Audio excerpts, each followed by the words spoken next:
help you, but Taffy says it's a waste of time to try and fix a boy. It's better just accept a guy's flaws. Oh, that's so cute. Hi, welcome to Bomb Squad Matinee, episode number 15. I'm your host and master of ceremony, and with me I have... Hi, I put the Stein in Frankenstein. I'm Tim. I drew the Cyclops. I'm Rein. I don't have a joke. Hello. Your life's a joke. Kidding, I love you, buddy. That was mean. And today, we're talking about a movie that is definitely dripped in a certain subculture of the 1980s, and may or may not take place in the 1980s. Wasn't sure about that one. Our first 2024 movie of the year, Robin Williams' daughter Zelda Williams' directorial debut, written by the great Diablo Cody, Lisa Frankenstein. This should be a very fun episode. As you can tell, this is a movie that was written by a woman, directed by a woman, stars a woman, and we are 5 men. So let's just get right into it. What kind of expectations we had going into the movie, starting with Austin. Yeah, I was just very happy from the moment I saw the trailer for this. It was one of those where I pointed and I was like, husband, we're seeing this one. Not a thing that's negotiable. Because I've been a fan of Diablo Cody ever since I first saw Juno, which was the first date I ever took a girl on. That was a fucking mistake. But I really like Diablo Cody's kind of quirky brand of writing, and the trailer looked real stylish. Looked like it was going to be an excellent debut feature from the one and only fucking Zelda Williams. So a lot of stuff about this looked interesting. Before I even walked into the feature film, I was really hyped buying a ticket, and yeah, I had really high expectations for this. Back to you, Tanner. Thank you very much, Austin. Let's go to someone who hasn't been on the pod in a while. Rein. Hello, I'm back. Hopefully more consistently, but we'll see. Yeah, my expectations coming in. I haven't seen Juno. I'm probably the only person here who hasn't seen it. I just haven't gotten around to it. The fuck? But I love Jennifer's Body. Great. I feel like when you're a guy who likes Jennifer, you have to be like with an asterisk. Like I'm not because I'm weird, because it's a good, clever, good movie. But I am weird, but it's for different reasons. Yeah, not in like the creepy way. But he's like, oh, well, Diablo Cody, all right. She hasn't done anything in a while. I'm ready for this. My girlfriend was super excited for it. I think she was even more excited for it than I was when she saw the trailer. So it's like, well, it was kind of the reverse of Austin's thing, where I mean, I was already going to want to see it, but like now it's like, oh, well, now it's non-negotiable. Yeah, I was pretty darn hyped, like A- hype. Back to you, Tanner. You're Austin's husband? Yeah, I dragged him by the collar fucking to see this from Los Angeles. That was my takeaway from Rein Spiel, is that Austin and Rein are married. I didn't know. Congrats. Thought Rein was straight. Mazel tov.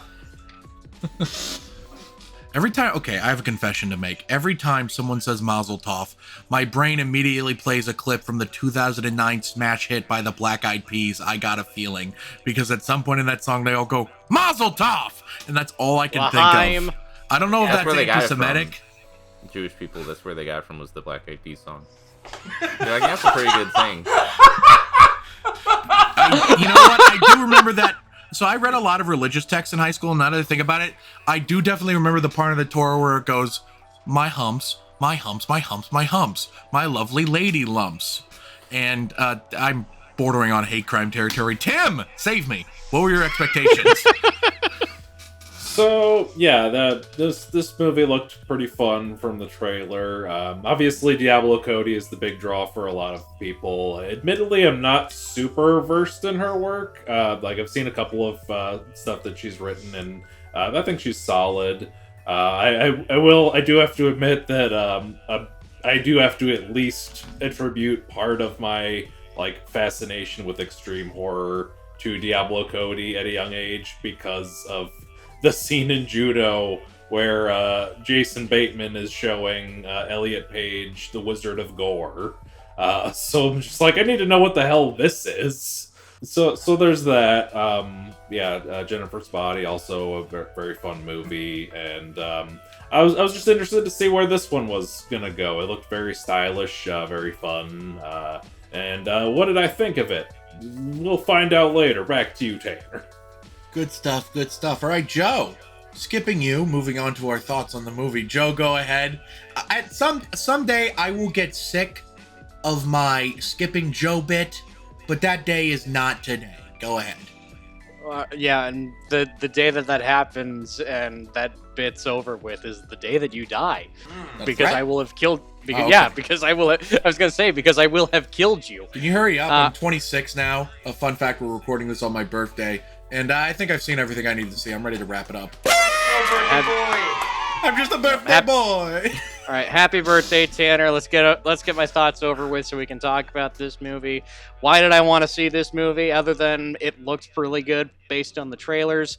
Everyone's said this reason, and I especially said this reason. That's why I was championing that we talk about this. Diablo fucking Cody. If you've somehow lived under a rock or just were not listening to the previous guys talking, the Diablo Cody, writer of Juno, Jennifer's Body, young adult, really good fucking writer. One of my, honestly, I would probably say outside of James Gunn, Quentin Tarantino, probably my third favorite screenwriter. Diablo Cody definitely had an influence on Sheena's Secret, big time. There's a reason why I have a hamburger phone in both Purple Stuff and Sheena's Secret. Juno had a very profound effect on me growing up. It's a movie that I watched constantly growing up. Could probably quote that movie like offhand, front to back. That's how much I've seen that movie. That's how much I love that movie. Jennifer's Body, not so much, but that movie fucking rules. And I'm gonna say this, Rein, it's like, even if you did see it for creepy reasons, one, they marketed it that way, which they've been very candid about hating that they marketed it that way. However, they are very happy that you would have at least seen the movie for those reasons, because it meant you saw the movie, and they love that movie, and rightfully so. That's a good fucking movie. Jennifer's Body, go watch it. Don't be a creep about it, though. So yeah, Diablo Cody, had to fucking see it just for her. Didn't care so much for Zelda Williams as the director, and this being her first feature, but it's cool to see the daughter of Robin Williams take up directing, so let's see where that goes. My thoughts on the movie, we'll talk about that later. Back to you, Tanner.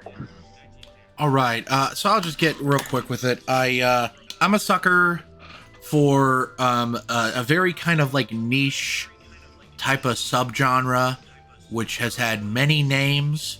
I think I've heard it most consistently called the quote-unquote romcom,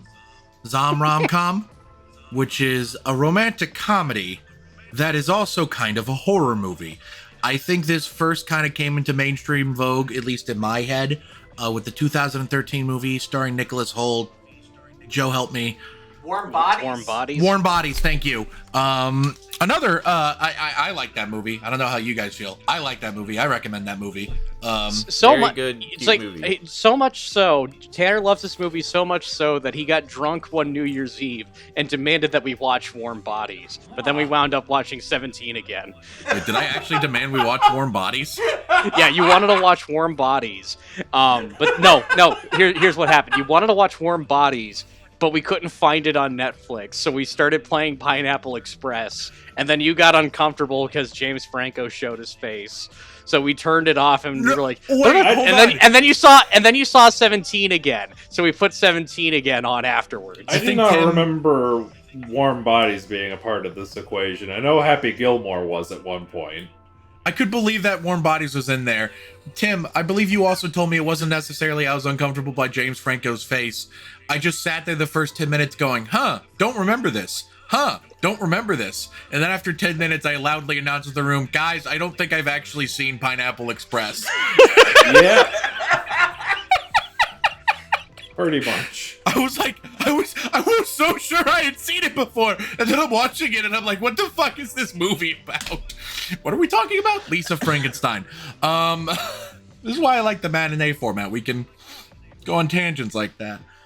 I thought the trailer was dripping full of style. I thought it looked cute. I like horror rom-coms, movies that are horrific, that are romantic, and that are funny.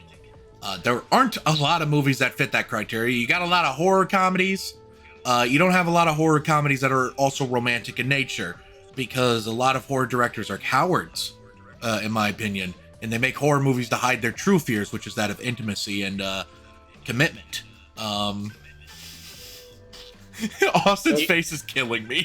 You hear that, Ari Aster? You hear that, Robert Eggers? Listen, Robert Eggers, nah, he's good. Ari Aster, I think, is scared of sex. I mean, have you seen the guy? The man looks like Ned Flanders. Of course he's scared of I sex. legitimately believe he is scared of sex. Like, I think that scene in Beau is Afraid where he fucks the lady to death, he's afraid that's gonna happen. So, anyway. Happened to my buddy Eric. That's true. So, spoilers for Beau is Afraid, I guess. I was excited for the movie. I thought it was dripping in style. Diablo Cody is also one of my favorite screenwriters. I think she is a fucking brilliant screenwriter. Juno is fantastic. Jennifer's Body is fantastic. Young Adult is fantastic. Every movie she has written, even if the final product isn't the best, it always has an incredibly strong screenplay that is original with gripping dialogue and just inventive. And I was curious because of Zelda Williams too. But what did I think of the movie overall? Well, find out briefly. We got to get through everyone else's thoughts first. We're going to start with Tim. Yeah, so I actually forgot to mention this in my expectations. Joe said he wasn't super excited about Zelda Williams as a director. Actually, that was sort of my selling point, because I'd been familiar with her for a little while, mostly because she played Kuvira in season 4 of The Legend of Korra. But like I'd seen her online presence.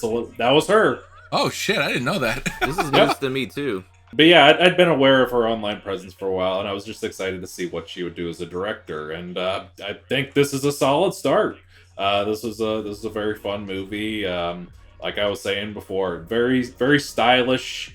Just love everything she's doing with like the lighting, the cinematography. There's just a lot of flair on the screen. It's very honest about itself and very fun. There's a lot of great humor. The bit with the stepmom having all of the precious moments was very funny to me because my mom has several precious moment figurines. So I'm just like, yeah, that was a good bit. But yeah, it's a very fun movie. I'm running out of steam. I watched this movie like 2 weeks ago, so I'll come back to it in general discussion. Back to you, Tanner. Good stuff, good stuff. Let's go to a person who awkwardly beckoned me over with a microphone moments before I saw this movie. Joseph Rennick, what did you think? I don't think I've ever called you Joseph Rennick before. That's funny. Joe, what did you think of Lisa Frankenstein? Beckon? Firstly, what do you mean by I beckoned you with a mic? You were doing trivia, and I walked into the theater, and you're like, Tanner. Oh, okay. Hold on. So that actually I'm gonna give some context to that. So I host trivia over at the Alamo Draft House, and the day that Tanner saw Lisa Frankenstein, it happened to be Valentine's Day. We were doing romcom trivia, and I know Tanner's he's not been feeling the best emotionally lately. And I knew at the time we were showing Eternal Sunshine of the Spotless Mind. So you were scared. You were worried I was going to do that. So I see Tanner walking in around the time that this movie's fucking starting, and I call him over the microphone. And I'm like, Tanner, get your butt over here. And that's the reason why I asked what you were seeing. I was just like, what are you seeing? And then you told me Lisa Frankenstein, and I'm like, okay. Because okay, acceptable answer. Have a good day. Wait, what was your plan if I said Eternal Sunshine? If you said Eternal Sunshine, I would have spoken into the microphone just so that I would literally embarrass you by doing this. I'd be like, go refund your ticket right now. You are in no condition to see this movie. You're playing trivia with us. Wow. I would have stopped you. I would have prevented my work from taking your money. And I would give you your money back just to make sure that you were emotionally okay. See, it's funny you do that because last year on Valentine's Day, I did see Eternal Sunshine of the Spotless Mind at the Alamo, which I don't regret. I did feel a little shitty being in a theater full of couples, feeling like the only single person there. but I wasn't mending complicated feelings at that time, like I was then. So thank you for caring enough to try and stop me. But no, I just saw Lisa Frankenstein. That's funny. I didn't know that. I forgot you guys were playing that. That's funny. No, I had to stop you if that was what your plan was. That's why I called you over. Wow. And also, I just wanted to be funny. So, anyway, Lisa Frankenstein. Really good fucking movie. I'm gonna throw my one gripe that I have with this movie just right out of the gate, and it's the most minor fucking thing. So there's a character in this movie who kind of comes off as an antagonist character. She spikes Lisa's drink at the very beginning of the movie, comes off as antagonistic in one other scene, and then they have the scene in the principal's office, and they have like their back and forth. And then she doesn't fucking show up for the rest of the movie. Her arc isn't resolved at all. She's just fucking gone. Yeah. What the fuck happened to this character? Why isn't that resolved? Oh, whatever. Doesn't matter. Minor character. Who gives a shit? Found out recently that actress was one of the bully characters from Halloween Ends. The one that's like, guys, I think we're being a little too hard on this guy. Really? Yeah, the one that gets the most brutal death in that movie out of those bully characters. Yeah, apparently that's her. Interesting. But yeah, no, movie good. I can kind of touch briefly on how I felt about Zelda Williams as a director, and I think she shows a lot of promise. I definitely think with a bigger budget, she's gonna go far whenever she does get that bigger budget. She definitely knows how to use the camera comedically. There's a lot of really good frames in this. Like, she knows when to move it, when to hold it still. Absolutely perfect for comedy. So, good job, Zelda. Let's see what you do next. The fucking screenplay of this is perfect. You get like really relatable characters, really believable antagonists. The fucking stepmother.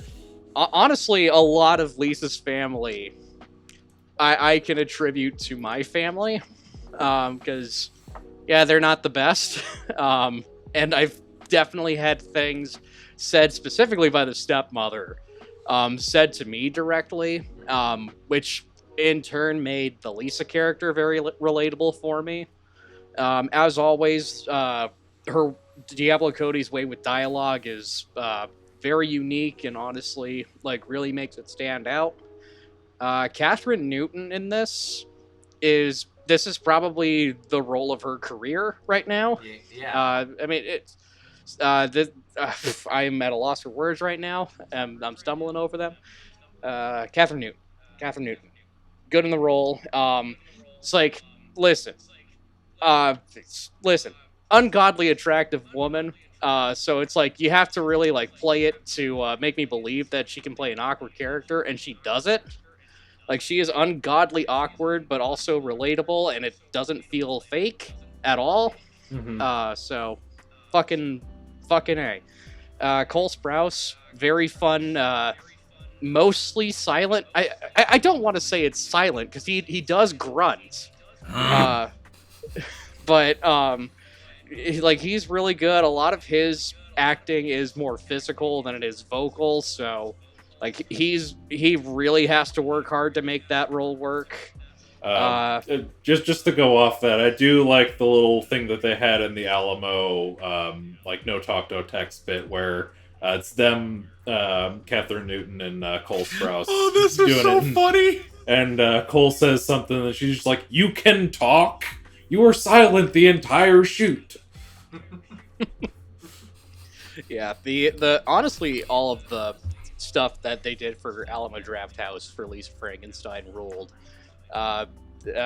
Which, man, the comparisons that you can make to Edward Scissorhands and Weird Science, definitely intentional. She very obviously states that those two were influences on this movie, and yeah, no, it really shows.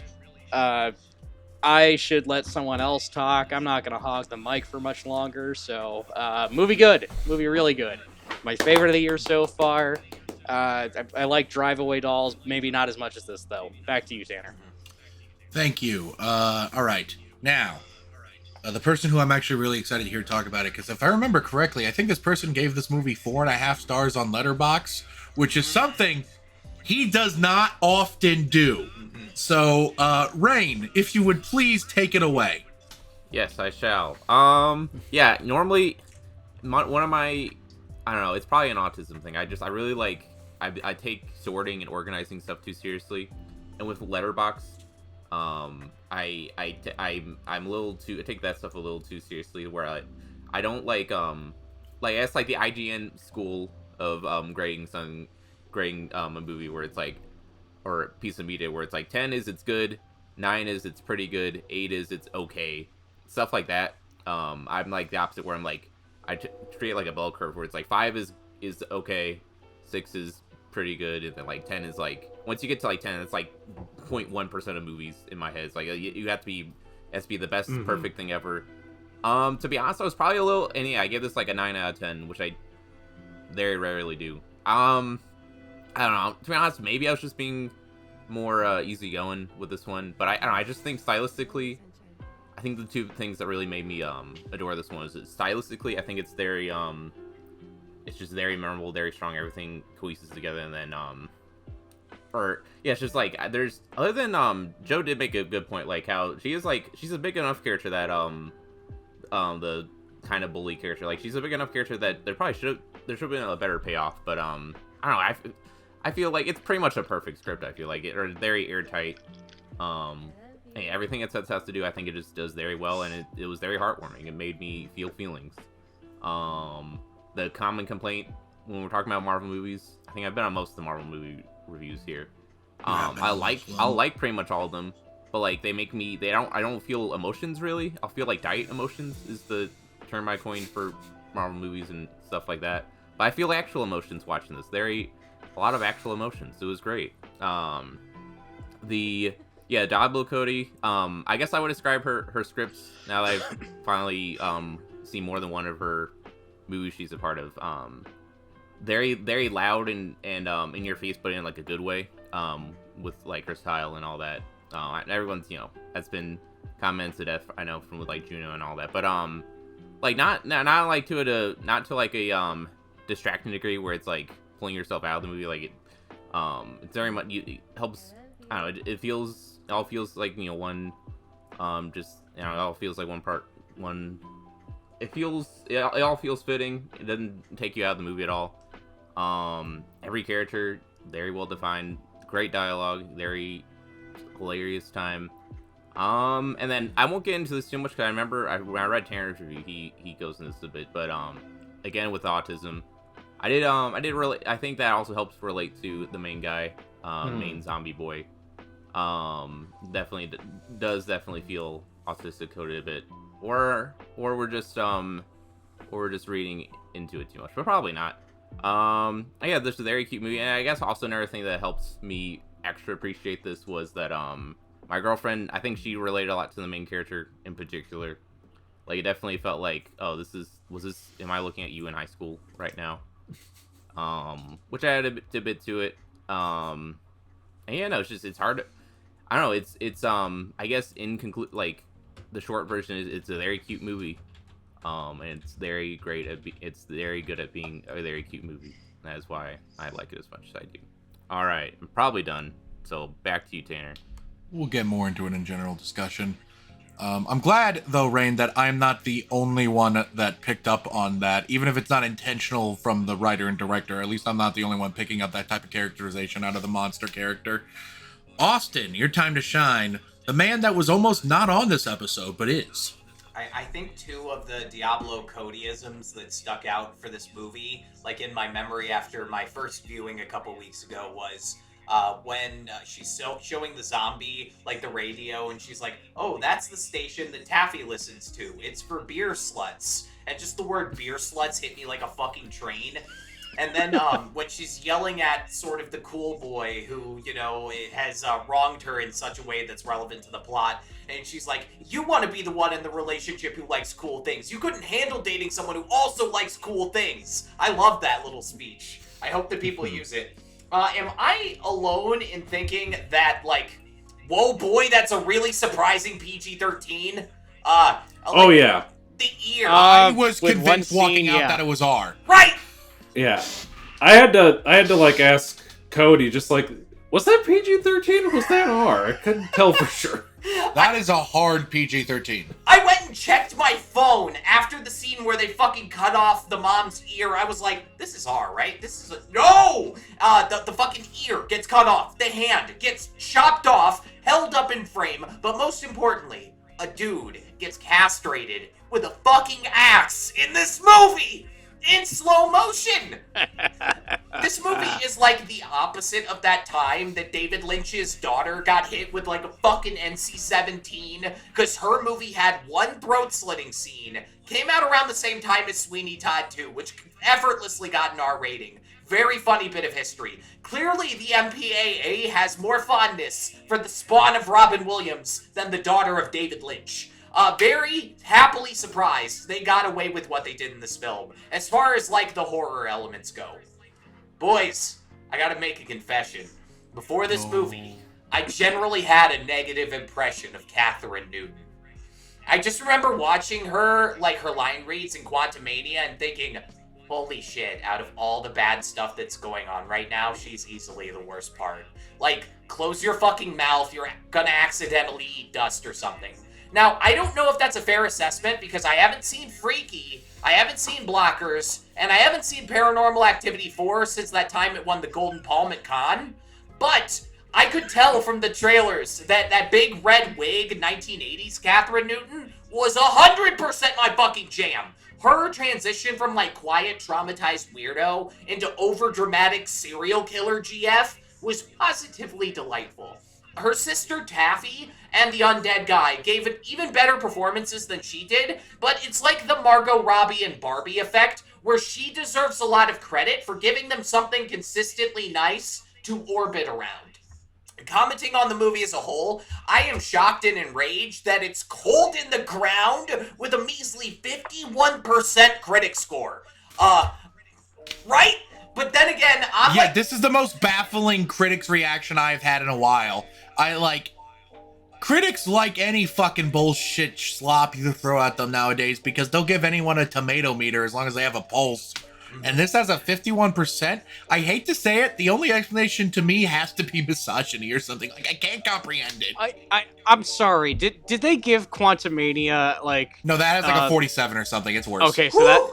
Okay, so but like there have been like significantly like worse Marvel movies that have not gotten like a rotten rating and have been certified fresh. And what the fuck? Come on. Like, this is better than, like, half the Marvel movies. Maybe even more. Hold on. What the fuck? Captain Marvel, Rotten Tomatoes. That's one. The Captain Marvel, the first one's in, like, the 70s. 79%. Hey, fuck I 'em. like that movie. I'm glad there's one. I'm glad there's one of you out there. There's at least one of you. I was like a moth to the flame with this movie. This movie checks some very obvious, like, yes, I went to film school boxes. Here are some examples. Allusions to George Millier's A Trip to the Moon. Yeah. G.W. Pabst jokes. When that joke hit, I was looking around. I was like, no one here knows. I was the only person in my theater that laughed at that joke. German expressionist sequence, and unlike The Unbearable Weight of Massive Talent, they actually kept it in the finished movie. Character in the film who can't deliver dialogue and has to rely on straight acting. Rocky Horror Picture Show reference. Freakish... Damn it, Janet! Yeah! Freakishly expensive pop song needle drops that probably ate up a lot of this movie's $13.4 million budget. Wonky-looking animated sequences. A first-person POV sequence where somebody's on drugs. Love that generic ghosting effect they always do. Lots of gels. Tim brought this up. So much fucking colored lighting. And the biggest film school win of all, Diablo Cody. So, naturally, I was absolutely enchanted with this whole thing, and I absolutely can't wait for it to come out on VOD so I can watch it again with subtitles. A win for Diablo Cody and Zelda Williams is a win for film people in general. And although I only briefly touched on this earlier, I personally thought Cole Sprouse was absolute dynamite in this. He has grown into a talented performer, and it's always nice to see former Disney Channel stars move towards greener pastures. But now that I'm like here basking in this movie's weird neon afterglow, the last real question on my mind is, are actual teenagers gonna love this as much as I do, or is this just a movie about teenagers that's actually for people who grew up watching Juno? Either way that coin falls, I had a fucking great time. Back to you, Tanner. It's like young adult novels that are written for people that are 29 and are emotionally stunted. Except this movie's cool. Makes me feel guilty. I feel like there's definitely someone in my audience that's very angry at what I just said. You bringing up Cole Sprouse and his performance in this movie, I can't keep it in any longer. Guys, we're all aware this is the second time Cole Sprouse has played a character named Frankenstein, right?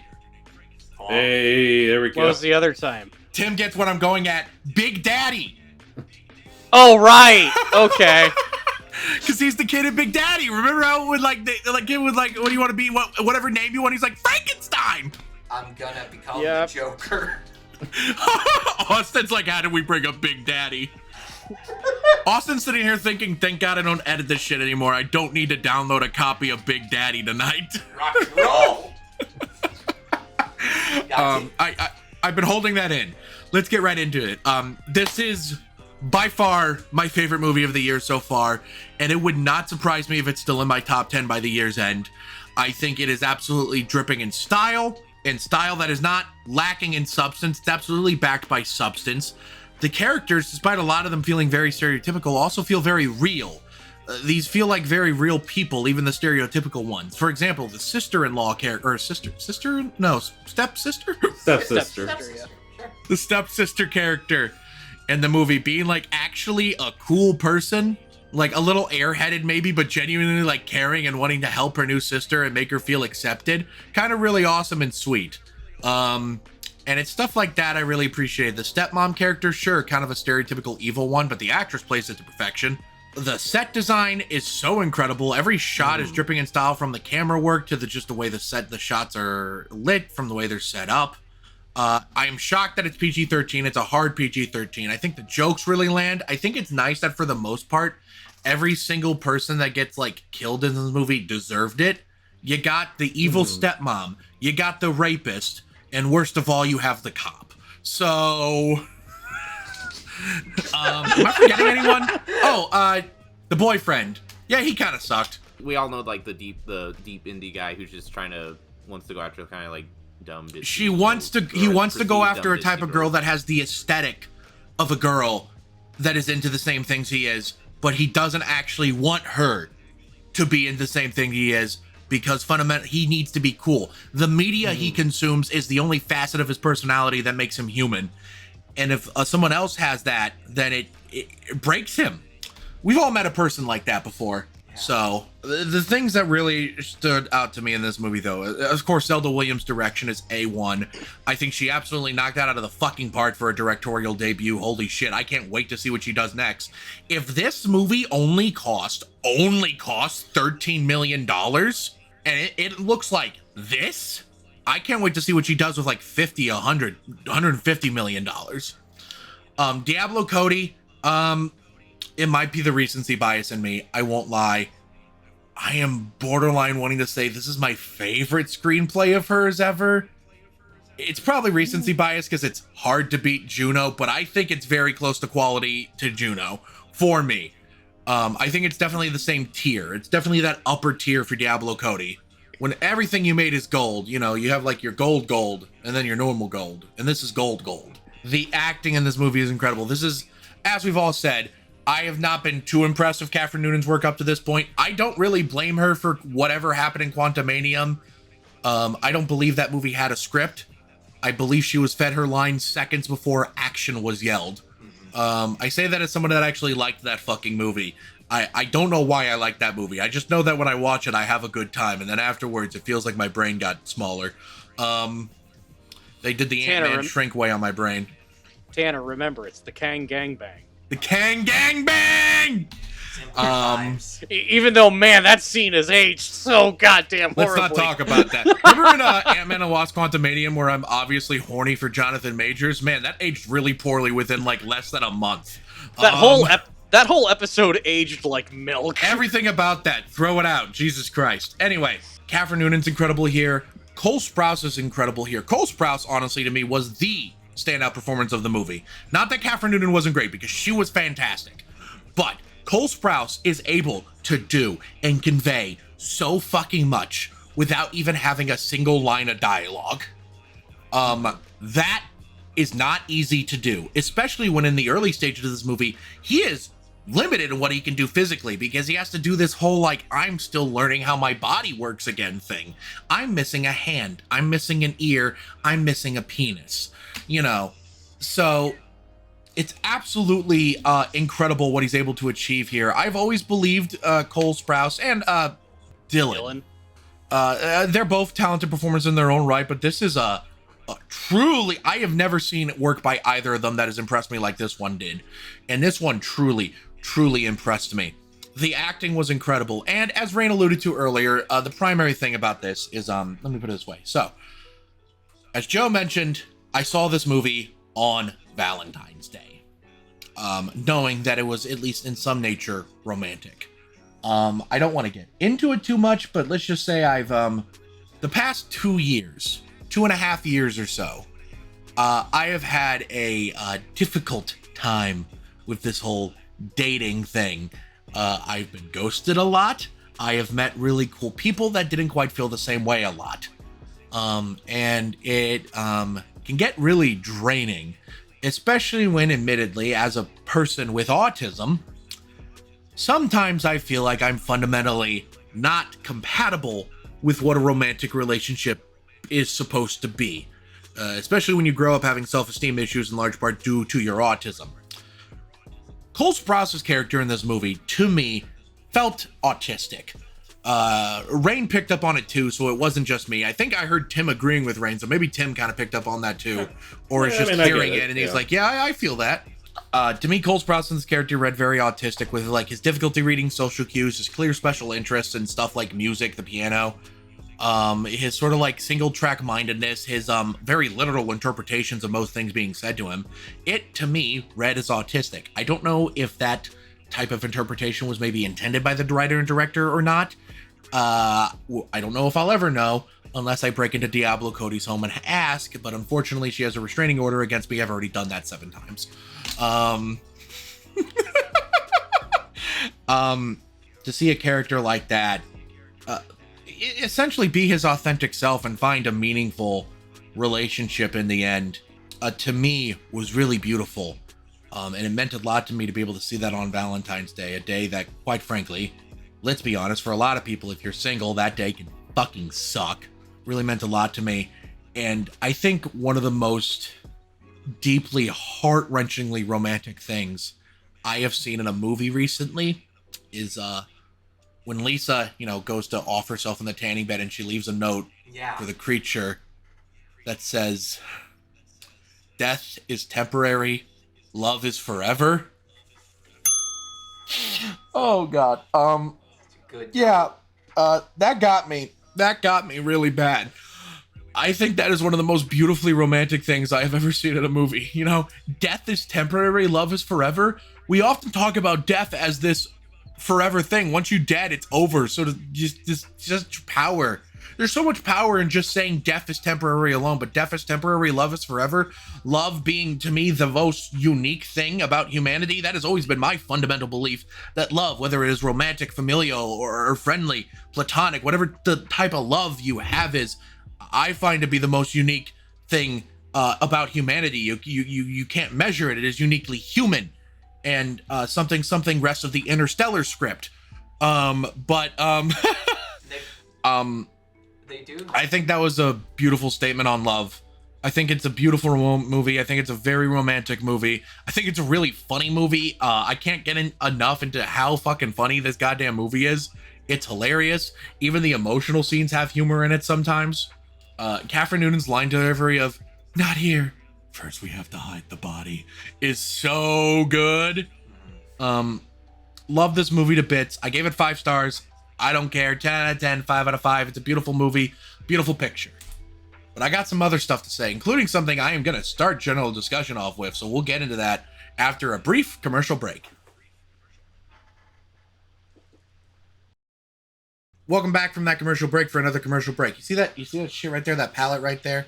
Punch Drunk Love movie palette. Go to moviepalette.com. It has a bunch of little slices of the colors of the movie. You switch it together. It looks cool. It can look cool in minimalist space. It can look cool in maximalist space. It somehow fits next to pop figures, which is either a compliment or an insult, depending on the type of person you are. But before you check out, enter the code SQUAD15 in order to save 15% on your order. Now back to the show. So, here's the thing that's been on my mind. A lot of this movie takes place at night, right? Can we talk about, clearly Zelda Williams must be one of the greatest living directors, because unlike half of the fucking schlock that Hollywood is putting out nowadays, I can actually see what's going on during the night scenes? When's the last time a movie fucking did that, huh? It's like ever since Sicario came out, it's like you can't see shit in dark scenes anymore. Instead of using only 1 condor, they used 10 condors. They rented so many condors to put their 12Ks on. For this And the crazy movie. thing is, you can still tell that it's nighttime. It's almost like I'm not stupid. They had only 10 days for those condors. Zelda Williams did it. She invented visible night shooting. It's crazy that it didn't exist before this movie. Yeah, every movie's been that one episode of Game of Thrones until now. So, okay, we want to talk about Dark Shot. I recently watched the Percy Jackson TV show, which I did enjoy despite my issues with it. One of my biggest issues of it being, though, oh my god, every time there's a scene that takes place at night, they legitimately do not use lights. It's insane. It's always so goddamn dark. Every shot is so dark. Like, a scene will be lit by, like, a single car headlight. Like, you know, a very focused beam of light, and that's supposed to be sufficient lighting. And I'll just be sitting here with my TV being like, damn, I can't tell what the fuck's going on. That sounds like ass. Thank God that Zelda Williams is such a good director. Right, Rein? Yes. Thank you. Yeah, I did want to include that.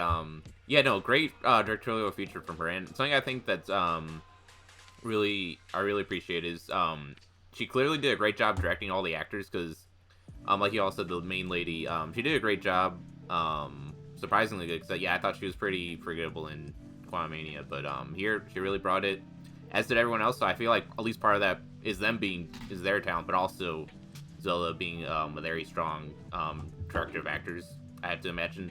And on top of that, also very strongly stylistic director. That's get yourself a director that can do both. That's not an easy feat. I feel like someone can excel at both of those.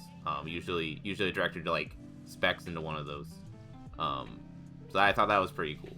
Yeah, she's so good. You know, we were talking about how Zelda Williams invented clear night scene shooting and how you can see things in the dark. You want to know what Zelda Williams also invented? The weird artsy dream sequence that isn't pretentious as fuck, and actually like has purpose in the story, and is also like you can explain as to why it's happening. Hey, Rob Zombie, you might want to take some fucking notes, you hack. David Lynch, take some notes, you hack. Hold on. David When Lynch gets does it, it's okay. Yeah, David Lynch gets a pass, because usually he either knows what the fuck he's doing, or he is being weird, and it's intentional to set a mood. Here's the thing about when Rob Zombie does it. It's like, specifically in Halloween 2, or H2, whatever the fuck that asshole wants to call that movie. It's literally, like, only because Rob Zombie doesn't know how to direct anything other than a music video, and he just throws it in for the sake of, like, looking smart. Even though it has no substance, no style, and it just looks like crap. You could honestly mistake it for some crappy student art film. Rob Zombie should take a filmmaking course, because he doesn't know what the fuck he's doing. And I say this as someone who consistently gets told that I like Grindhouse movies, and that people are shocked that I don't like Rob Zombie's movies. Yeah, I don't like Rob Zombie's movies. That's not what I'm reacting to, sorry. You're good. So what you reacted to, Tanner? I just put something together in my head. The cops in this movie. The cops, yes. Officer John Oh. and Officer Waters. Sorry, that just clicked in my head. That's kind of fucking incredible, right? That is incredible. John Waters. Holy shit. That's That's not even the most obvious reference in the movie. Did you remember the fucking rainbow suspenders at the end? Oh, Yep. yeah. Mork for Mork, 'Cause, you know, right? Mork. Yeah. Robin, one of Robin's most famous characters. Nanu, or whatever.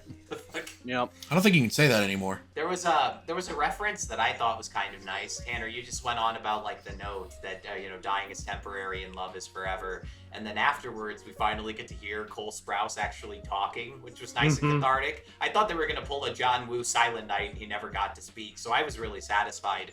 Apparently, the poem he was reading was a Percy Shelley poem, like a poem, Right. A poem that Percy Shelley wrote to Mary Shelley. Mary Shelley, the author of Frankenstein, the one who started this whole thing. And Remember, women helped invent sci-fi. and True. Percy Shelley was her tragic husband. Believe it or not, the very famous poet who wrote the Ozymandias poem. Like, if you've ever read Watchmen, Mary Shelley's husband is the one who wrote King of Kings, all that shit. You know the Ozymandias poem.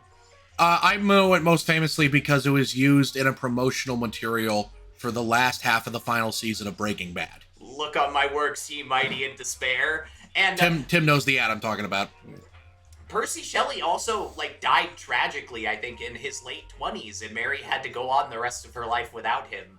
So it was just sort of this nice illusion, this sort of love conquering all throughout, past the sea of time and everything. It's making this kind of funny Frankenstein adaptation where it ends with a Percy Shelley poem being read to the sort of this Frankensteinish character. It was beautiful in a way. Very, very clever screenwriting there. I liked it. It's incredibly lovely. Yeah, that Percy Shelley, a man that died tragically young, and Mary Frankenstein, a woman that I think had a fairly long life, at least for the era, but still died over 150 years ago. Something that is something that is like an adaptation of a remix of an adaptation of Mary's work, features a poem by her husband that died tragic.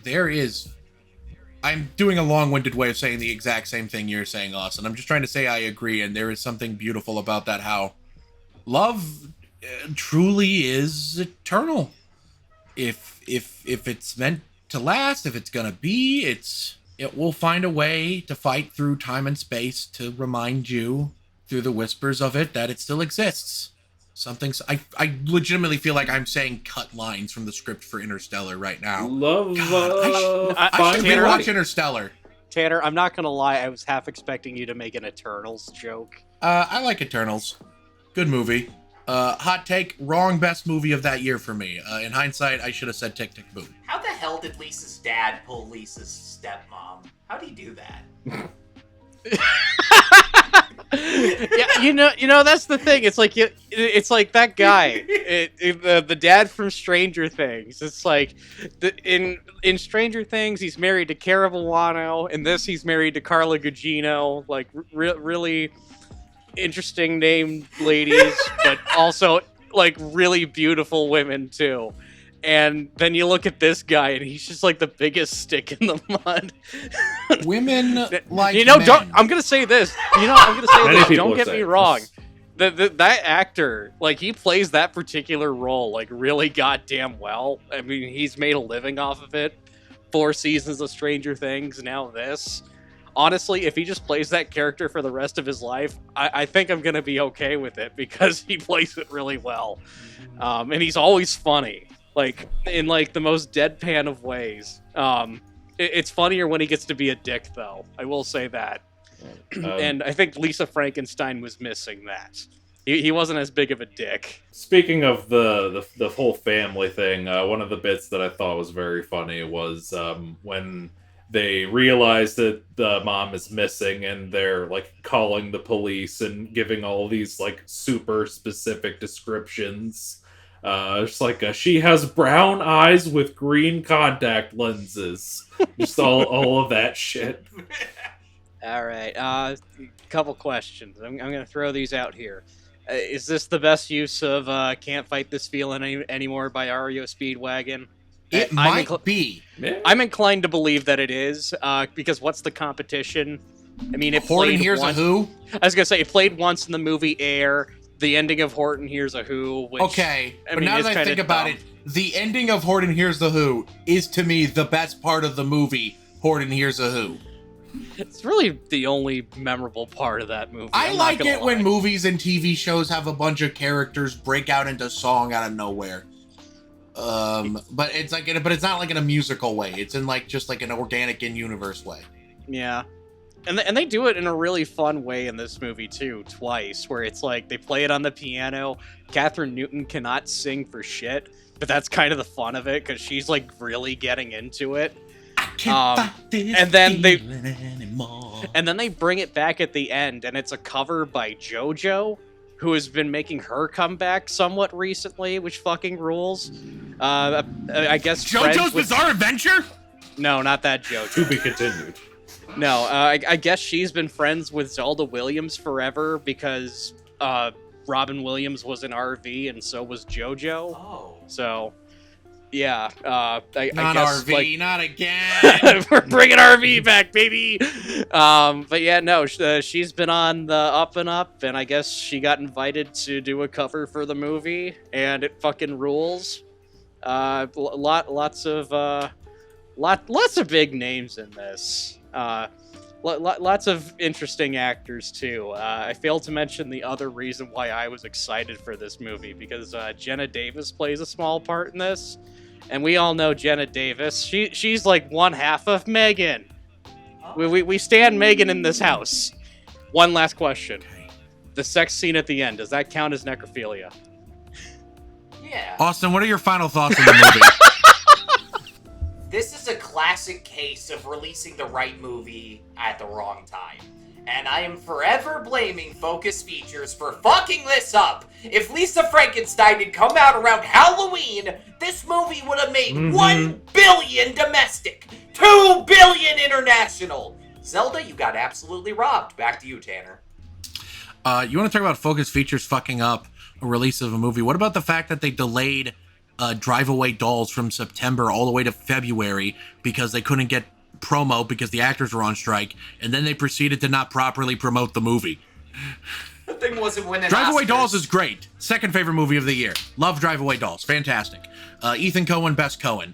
Joe, final thoughts. Movie fucking rules. So far, my favorite movie of the year.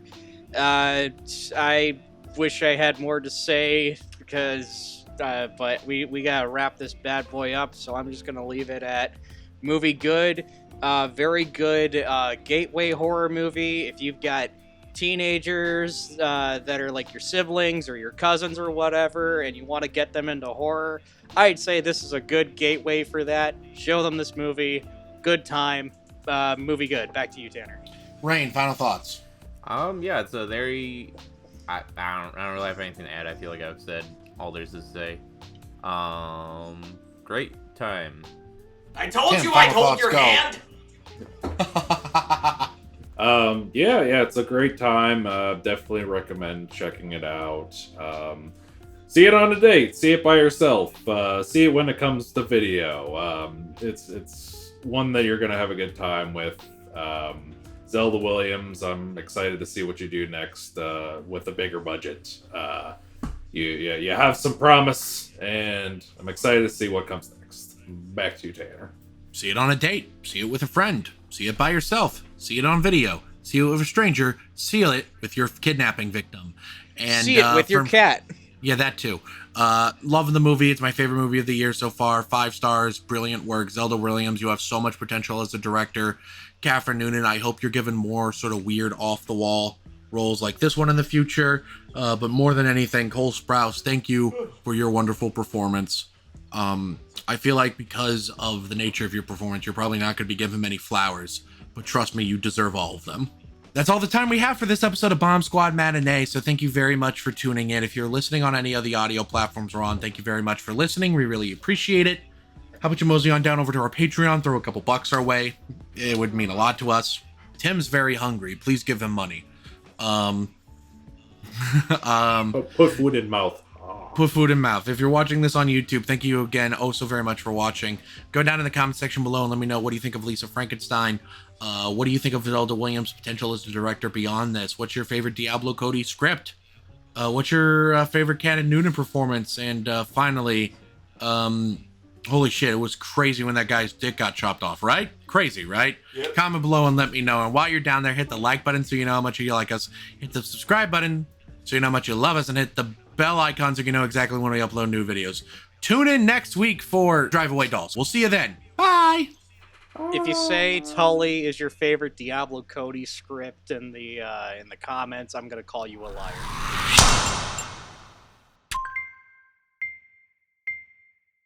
They slid my ticket across the table and I said, sorry guys, I gotta see about a girl.